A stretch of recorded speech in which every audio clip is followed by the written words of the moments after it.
I get asked all the time, what are your three favorite investment books that every investor should read? And that's what I'm going to talk about here in the video. And no, it's not The Intelligent Investor. In fact, I wish I never read The Intelligent Investor book because this book has costed me so much money, it's not even funny. I'm going to tell you why. But I'm going to talk about my three favorite investment books. Many of you guys may never have heard of them, and I don't have any affiliate links, so I'm not trying to sell you those books or to sell you anything. But I truly believe in those books, and they have really changed the way I invest and the way I think about many different things. I think you're going to enjoy them, and I'm going to give you a quick summary on why I like those specific books, and if you like them, then you could read them. And those kind of videos, they don't get a lot of views. So if you do enjoy them, all I'm asking is if you could please press the like button and let me know what you think in the comments. Okay, this is the first book, and it's by far my favorite book. It's called 100 Baggers by Christopher Mayer. Christopher Mayer is a very smart author, and anytime he has some kind of an interview, I always listen to him. He always have insights, and you can learn a lot of things from him. But the 100 Bagger book is a study on the stocks that went up 100 times, I believe, over the last 30 years from 2016 or something. But the stocks that went up 100 times. And it talks about the similarities that those stocks has to some kind of metrics that you should track, something they had in common. And they also talk about the mindsets that you should have if you want to experience any kind of a 10 bagger or a 10x or even a 100x. So the book is not just about finding stocks that go up 100 times, but it's about the mindset and the mentality which you could apply to many different companies.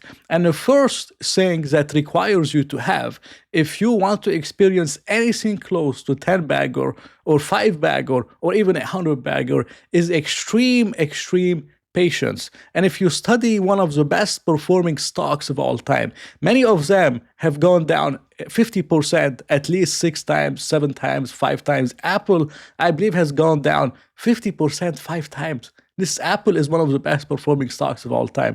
Berkshire Hathaway is one of the best performing stocks of all time. Berkshire Hathaway has gone down 50% 2 times, 31% during COVID, and it has stayed flat for a period of 7 years. 7 years where the stock has pretty much gone nowhere. This is the hardest one for most investors. Nowadays, if the stock doesn't go up in 2 months, many people sell it because they believe it's not doing well, and they start asking why is the stock not going up, and they believe it has to be justified by fundamentals. But the truth is, you need extreme patience with those stocks. And if you study them, it's never a straight line up. It's a lot of volatility, massive drawdowns, and you have to be able to take them. And in fact, when Berkshire Hathaway went down 55% in 2008, 55%, they did an interview with Charlie Munger, and they told him, how worried are you that Berkshire Hathaway stock went down 50%? And he said, zero. He said, if you're not willing to react with equanimity to a market price decline of 50%, 2 or 3 times a century, you're not fit to be a common shareholder, and you deserve the mediocre returns that you're going to get. And he's 100% right. If you cannot take those drawdowns, if you cannot take the volatility, you're just not fit to be a stock picker, and you could pick index funds. I mean, that's a nice way of saying it, because you cannot avoid them. No technicals are going to help you avoid them. No this kind of strategy is going to help you avoid them. If you want to experience anything close to a 5 bagger, 10 bagger, or 100 bagger, you have to be able to take the drawdowns. And I always talk about the stock because it's so volatile, but a popular one is HIMS, and I've been in HIMS from $7 per share. This is the drawdowns that HIMS has experienced. It went down from around $10 to around $5. This is when I was in the stock. It went down 53%, 39%, 49%, 30%, very recently 67%, and maybe it's setting up for another 50% crash. And I couldn't care less if it goes down another 50, 60, 70%. Why? Because it's something they said in the book 100 Baggers. They said, if you want to be able to hold through the drawdowns, if you want to be able to hold whenever your stock is flat for 7 years, you cannot be tracking the price. If the price is the only thing that you're tracking, you're never going to hold those stocks during a drawdown or during years and years of pretty much 0% return. The only way you're going to be able to hold them is if you have some kind of metrics that you're tracking other than the price. And he gave the example of Pfizer stock from 1951 to 1970. If you look at earnings per share, they were steadily going up, not 100% in one direction. They had some earning misses, of course, a lot of drama, analyst downgrades, but so far it went very well. Dividends have been increasing pretty much every single year.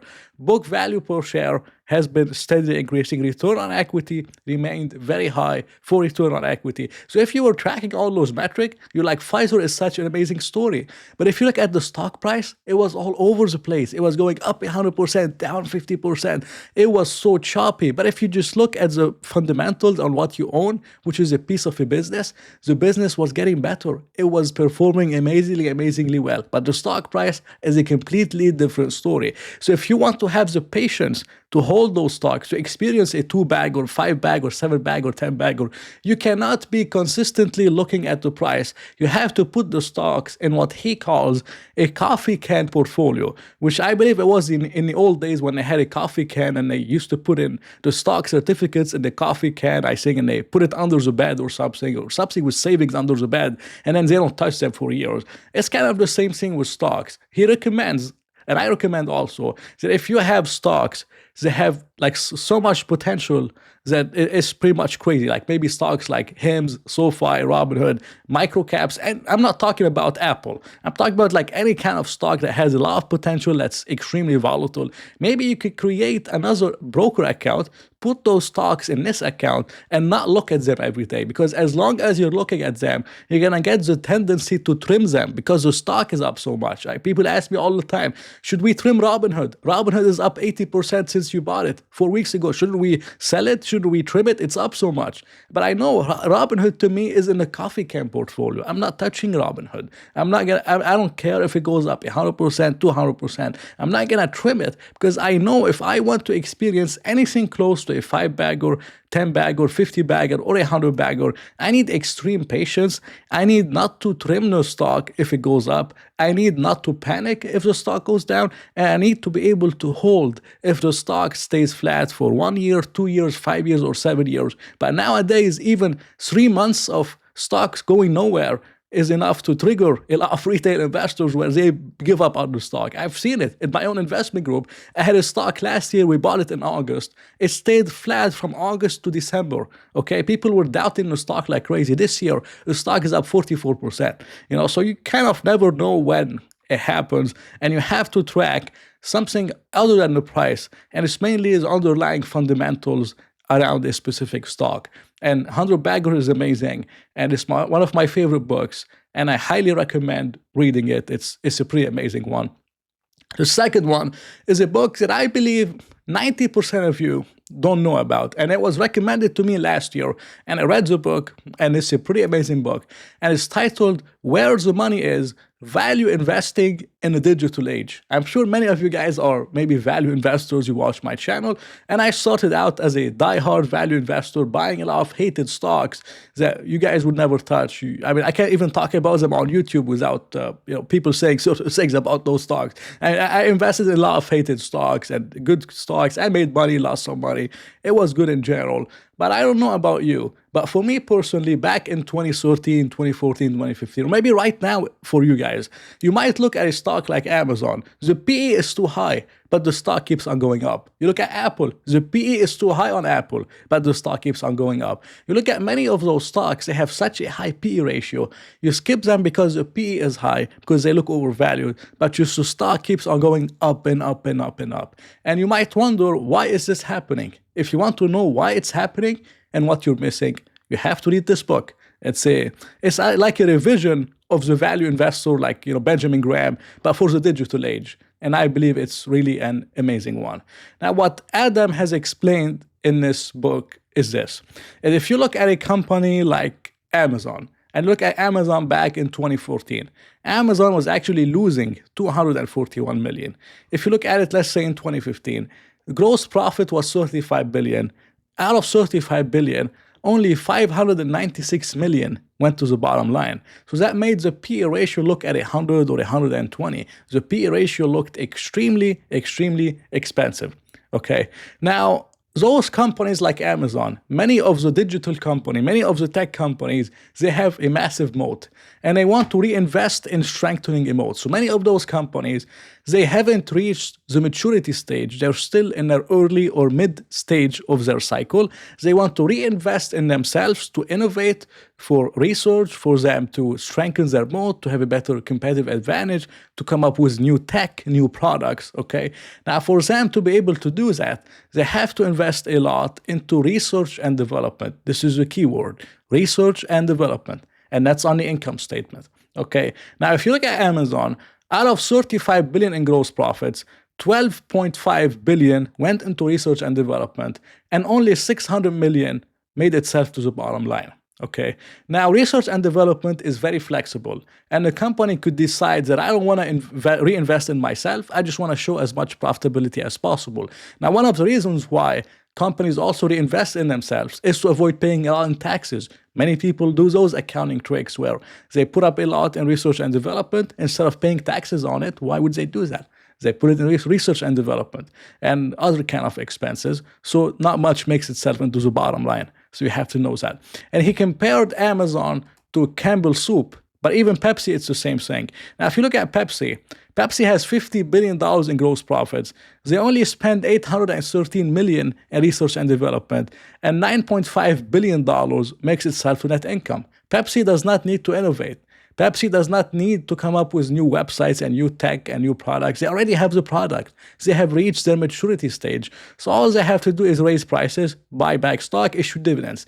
Amazon will get there someday. So if you want to buy Pepsi because the PE is 15 and skip Amazon because the PE is 30, you're not being fair because Amazon isn't showing everything to the bottom line.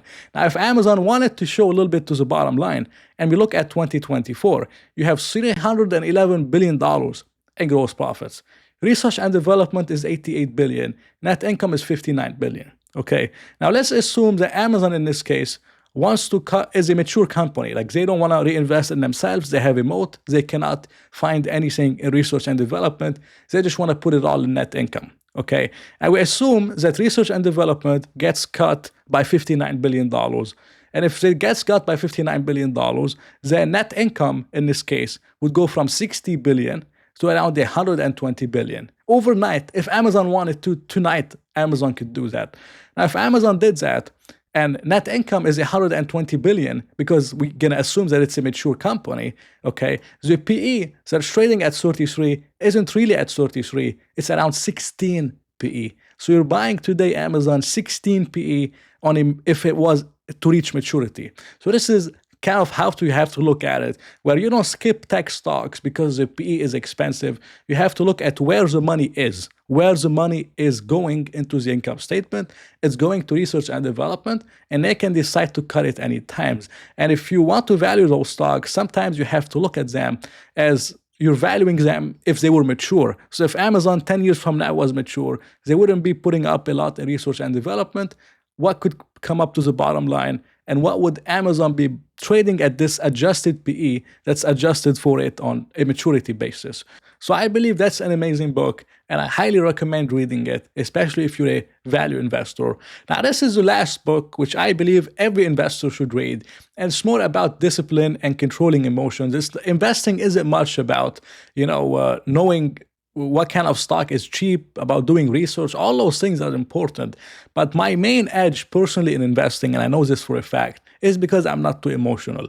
I don't get excited when my stocks go up. I don't get upset when my stocks go down. I look at the fundamentals, not just the price. I don't feel like I have to get in on a new trend. This is what really kills retail investors, is they see something that's hot, let's say AI or EVs back in 2021. They want to get in. They see it everywhere. But by the time you see it everywhere, you're normally late. You have normally FOMO'd, and then you experience 30, 40, 50% pullback, and you get wiped out of the market. And this is what has happened to many retail investors very, very recently. And if you read Mastering the Market Cycle, I think it will help you very, very much in understanding how the cycle works. And the cycle is the same every single time. People say, oh, this time is different. It's the same every single time.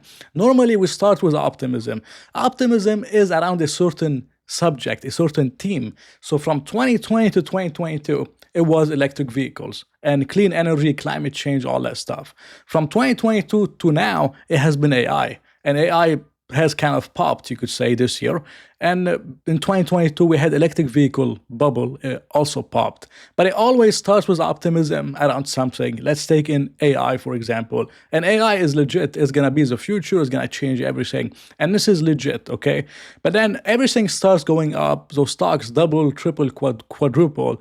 There's so much euphoria that people and value investors that would never touch those stocks are just feeling stupid. Like, you're feeling stupid, man. Like, everyone else got rich on those stocks. Everyone else bought whatever stock. It went up 2, 3, 4 times. I don't know, SoundHound.ai or whatever. You're just feeling stupid, like you missed out on it. You feel like you want to get in. You feel like you need to have exposure to AI. You open CNBC, they're talking about AI. Earnings call, they're talking about AI. Everyone is talking about AI. Your friends are talking about AI.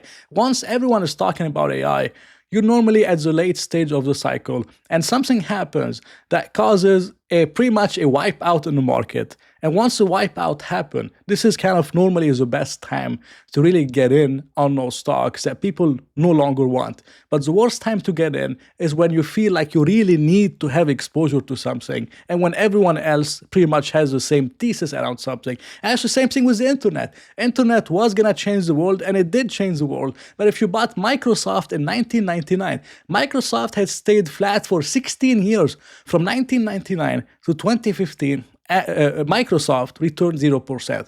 Now, yes, you could have bought the dip and all these things, but the worst time to buy them is when everyone is excited about them.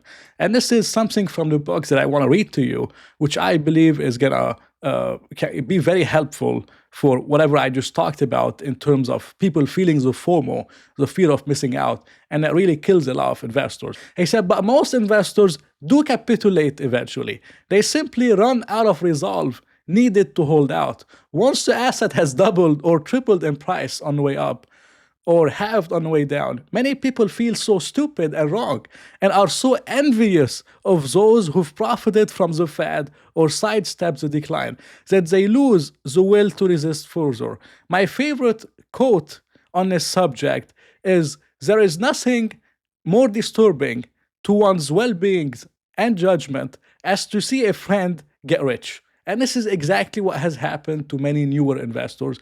They were seeing everyone else making money with those stocks. They couldn't hold out on AI. They bought the AI stocks back in late 2024. Then we had a major pullback in 2025. And many of them just gave up on the story. But the best time to buy them is when no one really wants them. The worst time to buy them is whenever everyone else wants them. And whenever you want to buy those things, you have to realize if you are early or if you are a little bit late. For example, for me personally, I missed out on the whole AI kind of move, although I made decent returns. Last year, I made 54%. This year, I'm up 50% year to date. The year before that, I was up 28%. So I did well with other investments. I didn't feel like the need to get in, but I did feel some FOMO. But I kind of waited it out, and I waited for some kind of pullback to get in on a stock. And back in August of 2024, I was able to buy Constellation Energy. That's pretty much my only AI bet in my portfolio. Is Constellation Energy. Is still up 100% from last year. But I waited until people no longer wanted them. You always have this setup where everyone wants something, but then whenever the market goes down, they all become economists, they become technical analysts, like just what happened recently. No one wanted the AI stocks. A few months from now, people would be loving the AI stocks, and this is not the best time to buy them. The best time to buy them is when people are not excited about them, when you don't see a lot of that stuff on CNBC, but you see market turmoil and why the market is going lower. When you see AI on CNBC and everywhere, this is normally not the best time to buy them. So this is how I would look at those things, and this is how I would talk about Howard Marks' book, which I believe is amazing. I don't have any books. I don't sell really any books, but I have my own investment group where I believe a key to learning is having hands-on experience, like knowing, like seeing someone like me enter something, exit something, with options, people don't do that, but I do options in real time from time to time. I also have videos on how to value stocks, how to do sort of things, how I handle drawdowns, how I add, how I don't add, how I cut losses. So you're seeing it all in real time for a very low price. And this is the link if you're interested in that stuff. But that's just my opinion on those three stocks. I hope you enjoyed it. Not financial advice. If you did enjoy it, please press the like button and maybe consider subscribing. So I'll talk to you in another video.